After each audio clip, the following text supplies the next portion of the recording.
Hello guys, അപ്പോൾ നമ്മളിന്ന് നമ്മുടെ ആൻ്റണി വർഗീസ് പെപ്പയുടെ കാട്ടാളൻ കണ്ടിരിക്കുകയാണ്.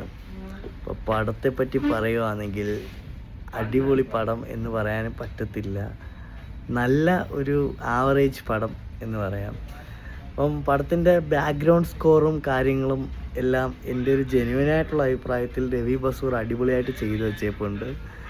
പിന്നെ പടത്തിൻ്റെ ഒരു സ്റ്റോറി ലൈൻ എന്തുവാന്നൊരു പിടുത്തമില്ല. സാധാരണ കണ്ടുവരുന്ന കൂട്ടൊരു ക്ലീശ സാധനം. പിന്നെ ഇതിനകത്ത് ഹനാൻ ഷായ്ക്ക് ഉണ്ട്. ഹനാൻ ഷായ്ക്ക് ഡയലോഗൊന്നും പ്രത്യേകിച്ചൊന്നും ഇല്ല. പിന്നെ എൻ്റെ ഒരു പേഴ്സണൽ അഭിപ്രായമാണ്, ഇതിനകത്ത് കുറച്ചുകൂടി നല്ല ക്യാരക്ടേഴ്സിനെയൊക്കെ കൊണ്ടുവരായിരുന്നു. ഫൈറ്റ് സീൻസും കാര്യങ്ങളും എല്ലാം അടിപൊളിയായിട്ട് ചെയ്തു വെച്ചേപ്പുണ്ട്.